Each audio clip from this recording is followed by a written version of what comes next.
మన ప్రభువును రక్షకుడైన శ్రీ పరిశుద్ధ నామమున ప్రియమైన సంఘం ప్రజలందరూ మరొక కాల సమయం నేను వాక్యం ధ్యానిస్తున్నాను ప్రార్థన చేసుకున్నాం. ప్రార్థన కృపగల తండ్రి దయగలమైన శయని బంగారు పాదాలకు వందనాలు స్థితులు స్తోత్రములు గతించిన రాత్రంతా నీ రెక్కల చాటుని కాచి కాపాడి సంరక్షించినవా మరొక కాల సమయం సజ్జ లెక్కన చేసి ప్రార్థించినవా వాక్యమైన దేవుడు వాక్యం ద్వారా నాతో మాతో మాట్లాడి మీరే మహిమకు అంతా ప్రభావాలు పొందమని వేసినాం అధిక్షణం తండ్రి.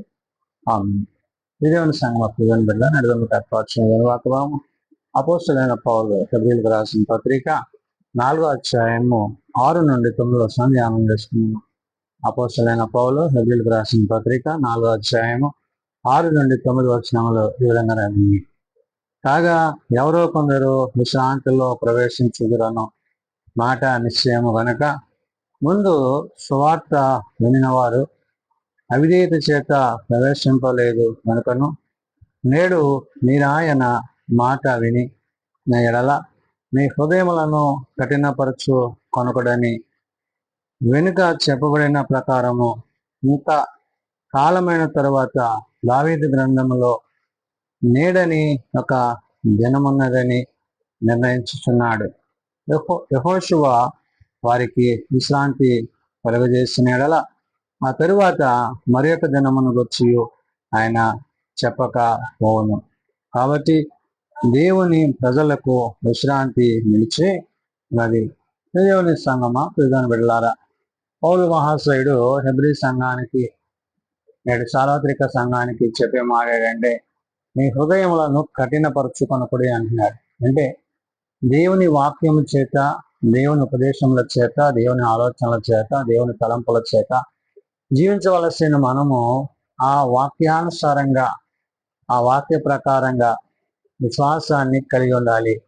ఏ విశ్వాసాన్ని మనం కలిగి ఉన్నామో, ఏ నిరీక్షణ మనం కలిగి ఉన్నామో దానిని క్రీస్తు ప్రేమలో కొనసాగించాలి.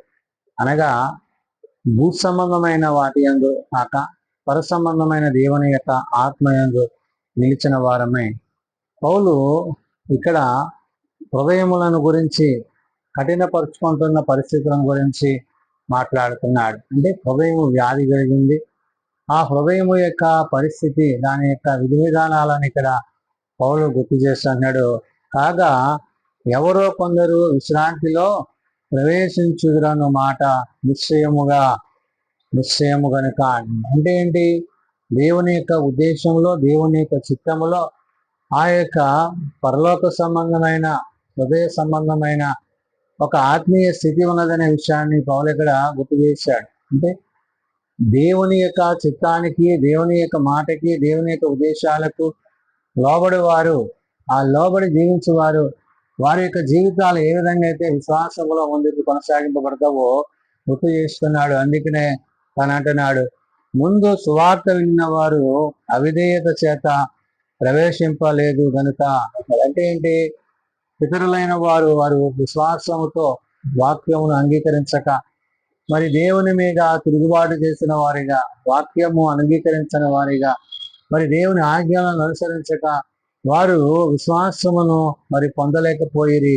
కాబట్టి వారు 40 సంవత్సరములు అరణ్యమున మరి జీవించవలసిన పరిస్థితులు. అంటే దేవుని చిత్తమును ఎరుగక, దేవుని ఉద్దేశాలను ఎరుగక, దేవుని విడుదలైన వారే మరి ఆ పరిస్థితిలో ఉన్నప్పుడు మరి వారికి కలిగిన పరిస్థితిని ఇక్కడ పౌలు గుర్తు చేశాడు. అందుకనే తాను అన్నమాట, ముందు సువార్త వినిన వారు అవిధేయత చేత ప్రవేశింపలేదు కనుక. అంటే వారు సరైన రీతిలో దేవుని తెలుసుకోకపోవడం వల్ల, ఆయనను గురించి ఆలోచన కలిగి లేకపోవడం వల్ల ఈ పరిస్థితులు ఏర్పడ్డవనే విషయాన్ని ఇక్కడ పౌలు గుర్తు చేస్తున్నాడు. నేడు మీరు ఆయన మాట వినిన ఎడల, ఎవరు? మనము. అంటే ఆత్మ సంబంధంగా, వాక్య సంబంధంగా, విశ్వాస సంబంధంగా దేవుని మాటలను అంగీకరించి, విశ్వసించి ఆ ప్రకారం మనం జీవించినట్లయితే దేవునితో మనం ఎటువంటి సంబంధాన్ని కలిగి ఉంటామో పౌలు ఇక్కడ గుర్తు చేస్తున్నాడు. అందుకని అంటున్నాడు, నేడు మీరు ఆయన మాట వినేడల మీ హృదయములను కఠినపరుచుకొనకూడని అని. అంటే విన్న వాక్యానుసారంగా మనం జీవించాలి. ఆ వాక్యము శరీరధారి అయిన క్రీస్తుని కలిగి ఉండాలి. ఆ క్రీస్తు యొక్క మాటల చేత మనము పర సంబంధమైన దేవుని యొక్క ఆత్మలో జీవించేవారమై ఉంటామనే విషయాన్ని పౌలు ఇక్కడ గుర్తు చేశాడు. అందుకనే మీరు ఆయన మాట వినిన ఎడల మీ హృదయములను కఠినపరచు కొనకూడని వెనుక చెప్పబడిన ప్రకారము అంటున్నాడు. అంటే ఏంటి? దేని కొరకైతే మనం నిరీక్షించాలో, నిరీక్షణ లేని ఇతర వల్ల దుఃఖపడకుండా ఒక నిరీక్షణ మనకు ఉంది. ఏంటా నిరీక్షణ అంటే, ప్రభు తిరిగి వచ్చినప్పుడు వాని క్రియల చొప్పున, వాని పనుల చొప్పున ఆయన వారికి ప్రతిఫలం ఇచ్చేవాడు ఉన్నాడు. కాబట్టి క్రీస్తుని బట్టి, క్రీస్తు ప్రేమను బట్టి తండ్రి తన కుమారుని మన కొరకు అనుగ్రహించిన ఆ యొక్క ఆత్మీయ నడిపింపు ఏదైతుందో దాన్ని ఇక్కడ పౌలు ప్రస్తావన చేశాడు. అందుకని అంటున్నాడు, నేడు మీరు ఆయన మాట విని ఎడలా నీ హృదయములను కఠినపరుచుకొనకూడని వెనుక చెప్పబడిన ప్రకారము ఇంకా కాలమైన తర్వాత దావీదు గ్రంథములో అంటే దావీదు ద్వారా దేవుడు ఏదైతే తెలియజేసి పలికించాడో ఆ విషయాలను కూడా ఇక్కడ పౌలు ప్రస్తావన చేసి అన్నాడు. నేడని ఒక దినమున నిర్ణయించుకున్నాడు. ఒకానొక దినము దేవునికి ఒక ప్రత్యేకత ఉన్నది. ఆ ప్రత్యేకతను గురించి, ఆ దినమును గురించి, ఆ సమయమును గురించి, ఆ గడిని గురించి మీరు సిద్ధపాటు కలిగి ఉండాలి. ఎందుకంటే దొంగ వలె ఆ దినం వచ్చేదై ఉన్నది కాబట్టి, ఏ దినాన్న ఆయన, ఏ సమయాన్ని ఆయన రాబోతున్నాడో మనకు తెలియదు కాబట్టి మెలకువగా ఉండి ప్రార్థన చేయాలి. ఏ సమయంలో ప్రభు వచ్చినా ఆయనను ఎదుర్కోగలిగిన విశ్వాసులుగా మనము ఇహమందు జీవించే వారమై ఉండాలి. కాబట్టి ఇక్కడ పౌలు ప్రస్తావిస్తున్నాడు ఏమనంటే, నేడని ఒక దినమును నిర్ణయించుచున్నాడు అంటాడు. కాబట్టి ఆయన నిర్ణయించిన దినానికి, ఆ దినమునకు ముందుగానే మనము మన యొక్క సిద్ధపాటు, మన యొక్క ఆత్మీయత దేవుని యందు, వాక్యమందును, హృదయమందు ఏ కఠినత్వాన్ని అయితే పితరులు కలిగి వారు విశ్వాసాన్ని కోల్పోయారో అటువంటి పరిస్థితుల్లో మీరు ఉండకూడదు అంటున్నాడు. అంటే ఏంటంటే,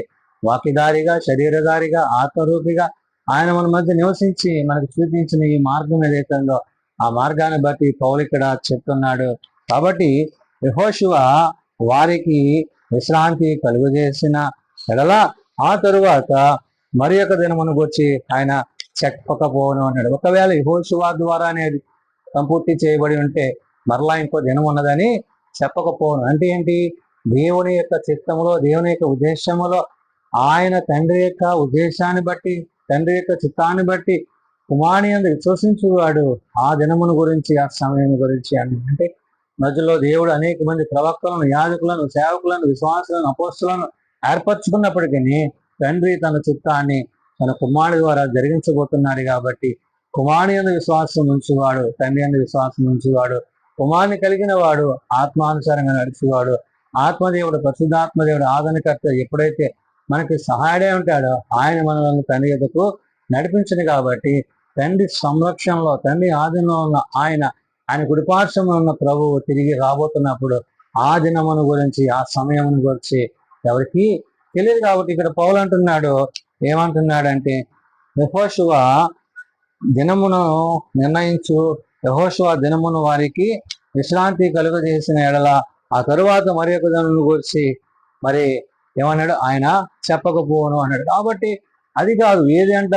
విశ్రాంతి దినాన్ని గురించి, దేవుడికి వచ్చే ఆ యొక్క శాశ్వతమైన రాజ్య స్థితిని గురించి, సిద్ధపాటును గురించి పౌలు ఇక్కడ చెప్తూ ఆయన అంటున్న మాట మరి. కాబట్టి దేవుని ప్రజలకు విశ్రాంతి నిశ్చయించి ఉన్నాడు. కాబట్టి మనము ప్రభునందు విశ్వాసం కలిగి ఉంటే, ప్రభునందు నిశ్చయత కలిగి ఉంటే, ఏ విశ్వాసాన్ని మనం కలిగి ఉన్నాం ఆ విశ్వాసం ప్రతి దాన్ని కొనసాగించాలని యేసు వైపు మనం చూస్తూ దేవుని యొక్క మాటల చేత, దేవుని యొక్క ఉపదేశముల చేత ఆయన రాజ్యం అందు ప్రవేశించే వారమై ఉండాలి. అట్టి రీతిగా మనము సిద్ధపాటు పడి ఉండాలి. కాబట్టి మీ హృదయములను కఠినపరచుకొనకుడి అని పౌలు ఇక్కడ ఆనాడు హెబ్రీ సంఘానికి, నేడు సార్వత్రిక సంఘానికి తెలియజేస్తున్నాడు.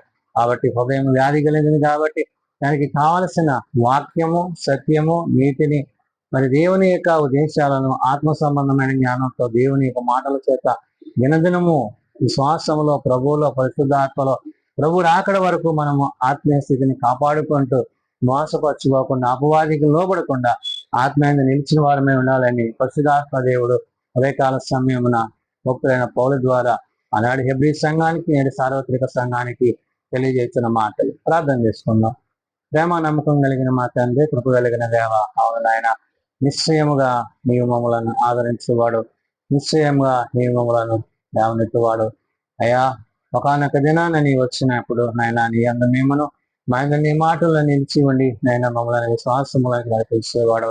అవును నాయన, మా పౌరస్థితి పరలోకములు ఉంది కాబట్టి ఆ యొక్క పరలోక సంబంధమైన నిశ్చయతలో ప్రభు నీతో యువగాలు జీవించగలందులో గట్టి కృప మాకు దయచేయండి. బలమైన మమ్మల్ని బలపరచు, రోగులైన మమ్మల్ని స్వస్థపరచు. నాయన ఎవరు నీ సన్నిధికి యోగ్యులో అర్హులో నీవు నిర్ణయించువాడైనాయి కాబట్టి నాయన తగు సిద్ధపాటు, తగు సమాధానం, తగు శాంతి, తగు హృదయపు విలువలు కలిగిన నాయన నీ వాక్యం జీవించడానికి మాకు దయచేయండి. బలమైన బలపరచువాడు, రోగులను స్వస్థపరచువాడు, హాస్పిటల్ స్వదేంల వద్ద ఉండేవాడిని లేవనెత్తేవాడు, తమ పిల్లలు పోగొట్టుకున్న కుటుంబాలను ఆదరించేవాడు, కుటుంబాలను ప్రత్యేకపరచండి. నీ సన్నిధి కాంతి, నీ సహాయం మాకు దయచేయండి. జీవం కదా నీ మాట చేత జీవింపజేసి కృపయంలో ప్రార్థించాలి. అయా వివాహ సంబంధమైన కార్యక్రమాలు, వివాహ దినాలు జరుపుకున్న బిడ్డలు ఆశీర్వదించి జీవించి దీని పరిచయాల సేవలో మీరు మాకు తోడండి. మహిమ ఘనత ప్రభావాలు మీరే పొందుకోనమని యేసునామం నడుచున్నాం తండ్రి. ఆమె పరలోకమందున మా తండ్రి నీ నామం ప్రసిద్ధపరచుకొని గాక, నీ రాజ్యం వచ్చుగాక, నీ చిత్తం పరలోకమందు నెరవేర్చినట్లు భూమి మీద నెరవేరుగాక. మా అనుదినాన్ని మాకు దయచేయండి. మేము అలా ప్రారంభం చేసిన వారిని మేము క్షమించిన ప్రకారం మా ప్రార్థన శోధనలు తేకాల్సిన తప్పిస్తున్నాం. రాజ్యము, శక్తి, మహిమ నిరంతరం నీవే తండ్రి. ఆమె మన పరమ తండ్రి దేవుని ప్రేమ, ప్రభు అయిన శ్రీక్రీస్తు కృప, ఆదరణకర్త అయిన పరిశుద్ధాత్మ సహాయము సదా తోడేయండి, సంరక్షించును గాక. ఆమె